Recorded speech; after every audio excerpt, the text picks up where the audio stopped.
everyone! Welcome to my vlog. How are you guys today?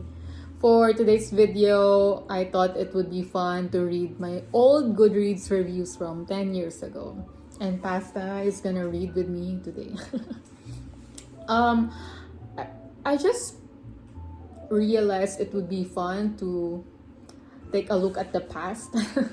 I've been using Goodreads on and off for the past decade, and it's such a wonderful experience to read my old reviews from my teenage years and how my views or my reading taste changed over time. uh, Goodreads takes a special place in my heart because it's one of the things that helped me get back on my feet whenever I have a reading slump. And it's, for me, the most simple tool to log your books and for me to just remember what I read and what books there are to read in the future. So yeah, let's start. The first one is The Hunger Games by Susan Collins. Oh my gosh. So my review was, I read it in 2010. During the first 10 pages of this book, I was bored. Maybe because the conversations and events are puzzling with no explanations of what is what and which is which. But as the story goes on, believe me when I say that you can never leave it without finishing. Every point lies in action. Every event makes you want to crave for more. I recommend this book for those who like action and romance dystopia. Oh my gosh.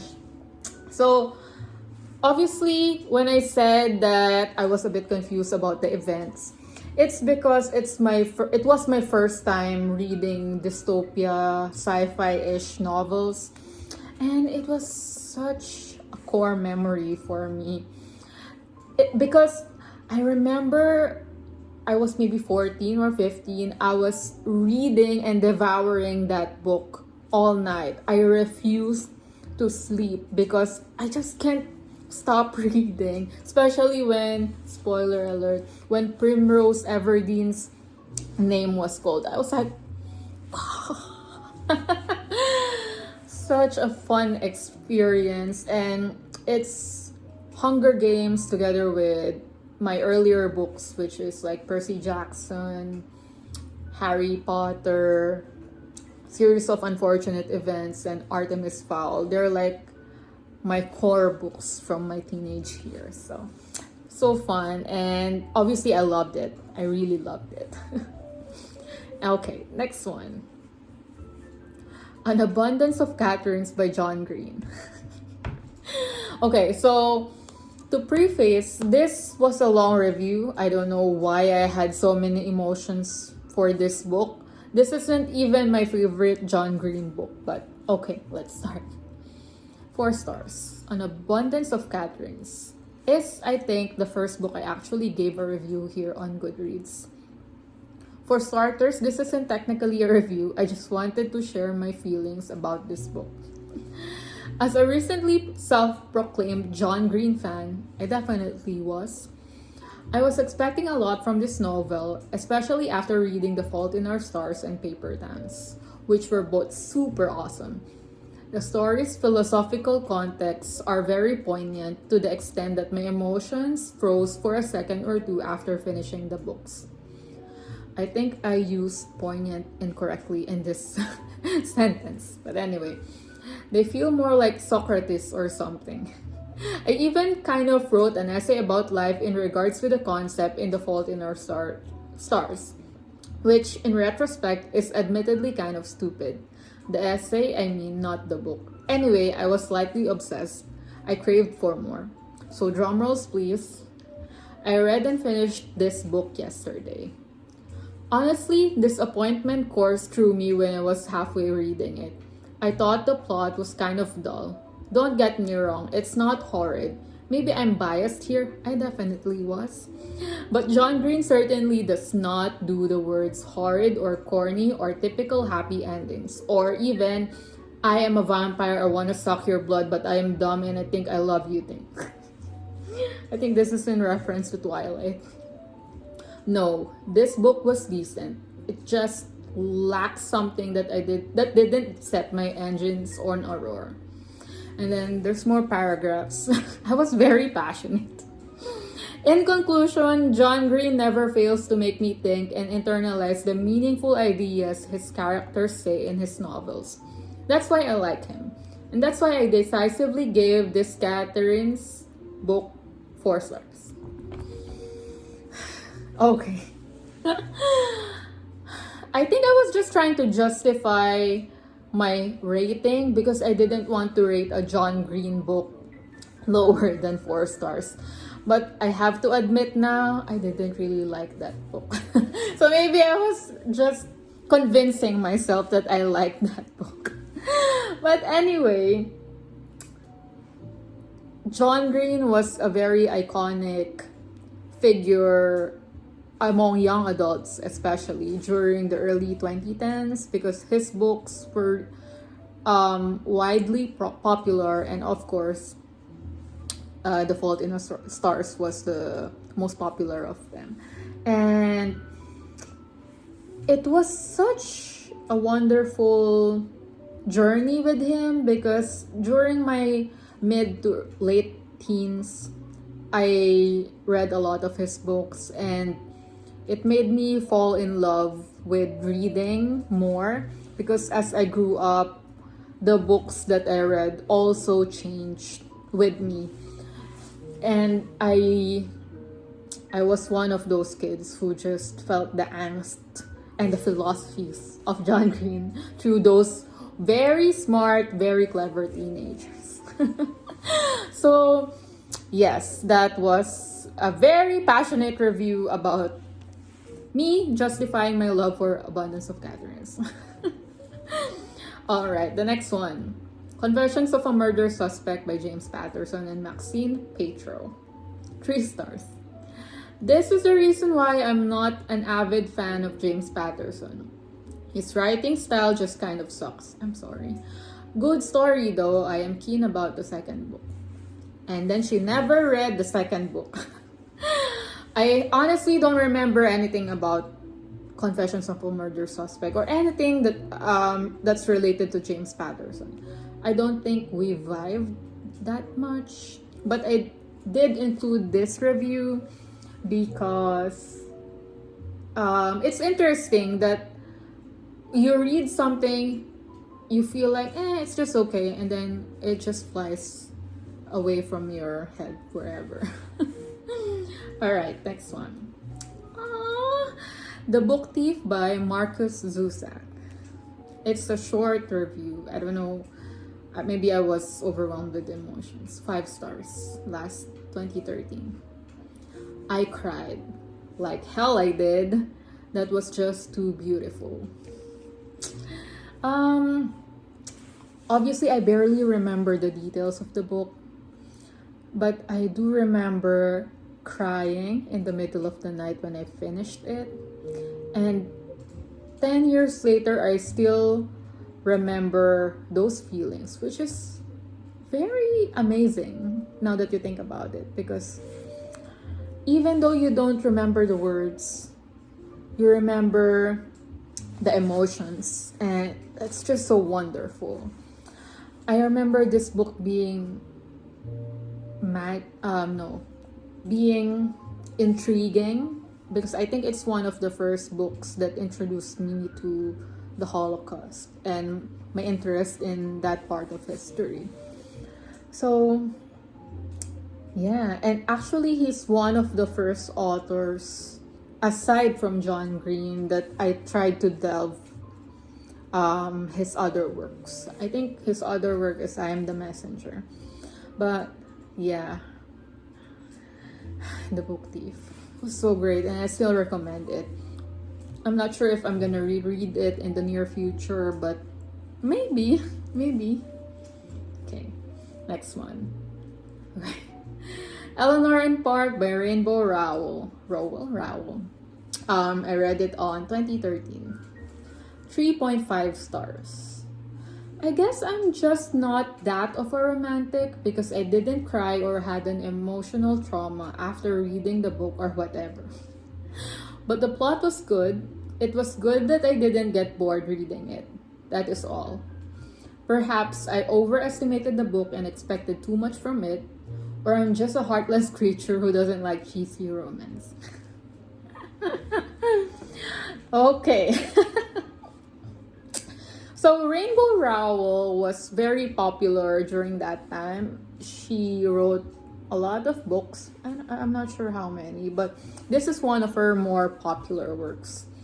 And I remember being okay with it, but I really didn't enjoy the romantic aspect of it. But it was quite popular and a lot of people loved it. I definitely didn't like cheesy romance. I wasn't a big romance reader back in the day. But now that I grew up, now that I'm older and I've been reading like adult romance, I kind of miss the subtleties and the innocence of young adult romance of that genre, and it's nice. I'm not sure though if I will be able to enjoy YA romance at this age, but I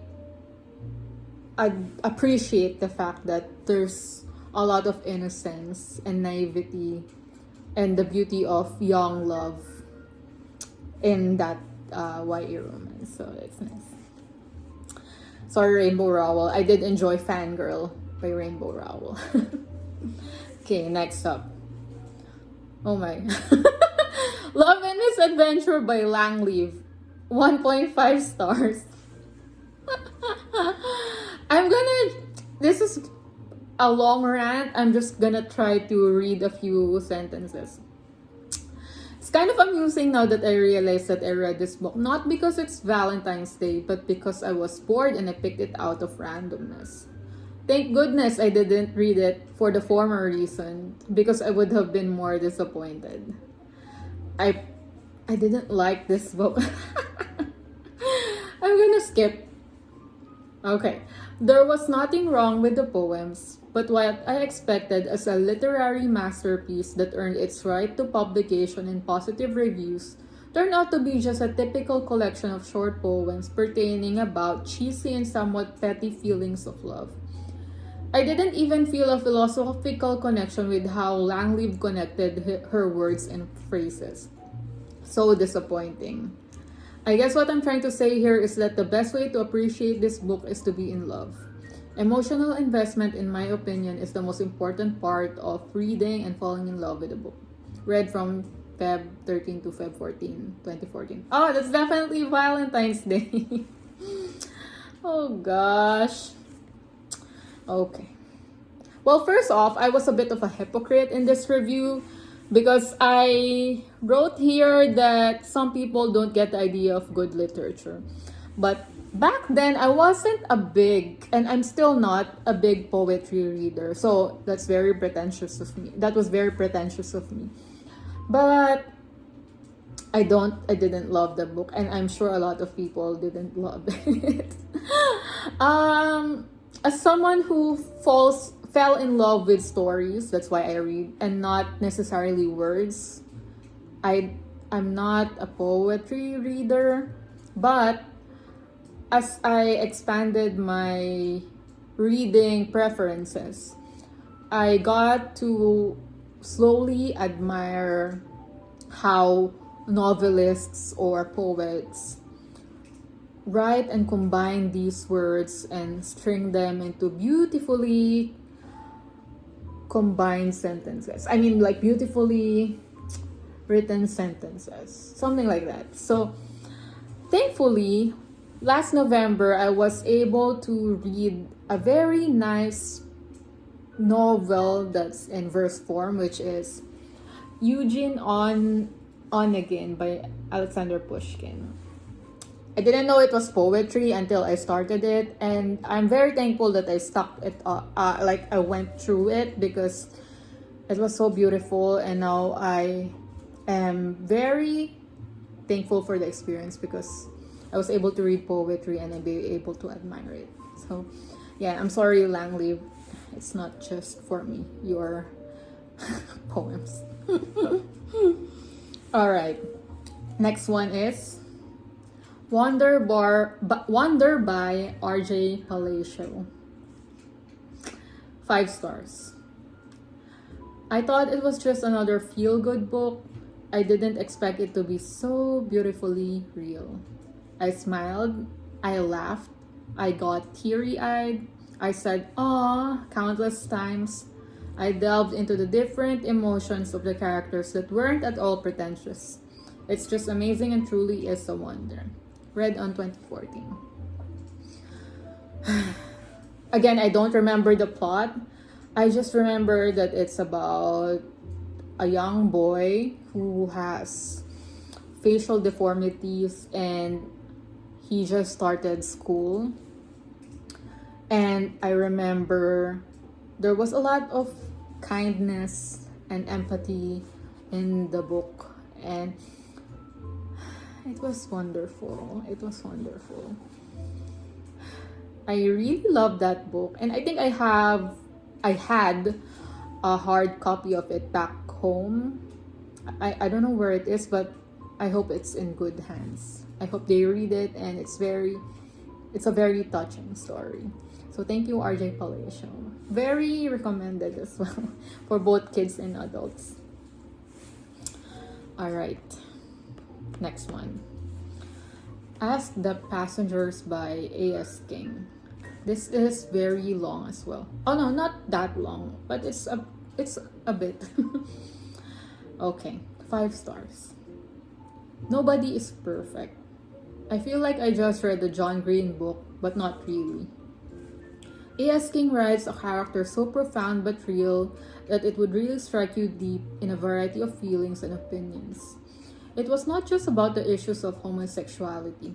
It was about repression and expression of emotions, about friendship and its non-cliches, about family struggles, about society and its expectations, and of course about love. I quote, "I figure out what confuses people so much about about other people being gay. They think it's all about sex." That line was my favorite because in all honesty, I used to think of it that way. And yet somehow, as I grew up to be an open-minded teenager, I very much appreciate how I think of love as something complex. I could not even imagine explaining it. It's like a set of paradoxes jammed into one concept. Love is complicated. Love is God. Love is happy. Being happy. Love is between a man and a woman. Love should involve sex, etc. Even I can't compete with paradoxes. Love is simply love for most people. What really matters to them is just a feeling of love and being in love. Or being loved. The book was so beautiful, it gave me the feels syndrome. To all homosexuals out there who are facing hardships, who want to convey their love to someone but feel like they shouldn't or couldn't, be strong and set your feelings straight. No pun intended. I send love to you. Okay, so first off, I'm sorry for using the term homosexuals because I believe it's not politically correct anymore because it can be used as a derogatory term. So I'm sorry about that. That's not my intention. But yes. I'm not sure if I'll like this book if I reread it, but I do remember it being timely. As someone who grew up in a society, a very conservative society, who tolerates queer people, but don't necessarily fully accept them, and as someone who was raised Catholic with parents who wouldn't even consider accepting you if you're like gay, it was very profound, a very profound read for me. And it was also during the time that a friend came out to me as a queer person. And the lessons that I read and realized in this book, it was just nice. And I am thankful that I read that, I composed this review, because it will always remind me of how I grew up and how I empathize with different kinds of people. So, yes, reading is such a wonderful activity, and it makes you a better person. Okay, next one is Black Beauty. Aww. Black Beauty by Anna Sewell and Gail Carson Levine. This was written in 1820, something like that. 5 stars. I truly didn't expect myself to really like this book. Now I badly want to have my own horse. I believe this is a children's classic now, but it was such a touching read. It's a story about a horse, and it was written in first person, so the horse was narrating, and his or her experiences growing up, like as a carriage horse, and like his or her adventures, and explores death, hard work, and animal abuse. So reading it when I was also young, I think I was 19 that time.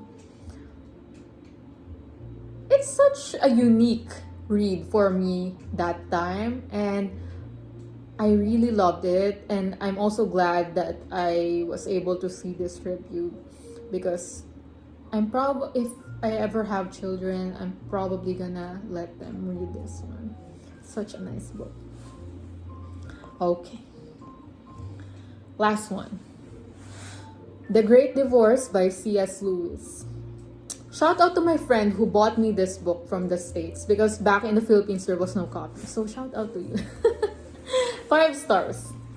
Christians and skeptics alike would certainly find this an interesting read. What a fascinating allegory. Wow. My reviews are getting more mature. No, I'm just kidding. Yes, I started reading C.S. Lewis when I encountered a pretty book called Screwtape Letters. I enjoyed it very much, and that's when I had my friend buy me The Great Divorce, and it was nice. It was also a timely read, because as I started to leave my teenage years and become a young adult, I explored concepts like faith and spirituality, and this is one of the books that I'll never forget, because as a Christian myself that time, a Catholic, it helped me explore more philosophical and religious concepts in a fun way, because C.S. Lewis is such a fun author. I laughed a lot in Screwtape Letters. So yeah, that is the last book. My next reviews were, I had a 2-year reading slump when I started working, and then the next reviews I started just rating them 5 stars, 4 stars, and didn't leave a review. So now I told myself I really want to remember the books that I've read, even though I didn't like it.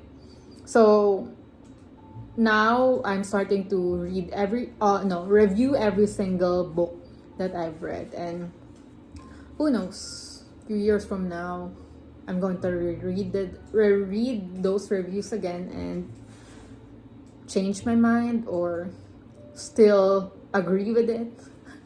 So yes, it's so fun to be able to remember the feelings I felt when I was reading some of the wonderful books, and even my hate for some of the books. This was so fun, and I hope you enjoyed the video, and I still recommend the books that I rated 5 stars to you guys. And yes, see you next time. Thank you for watching. Bye, Pasta.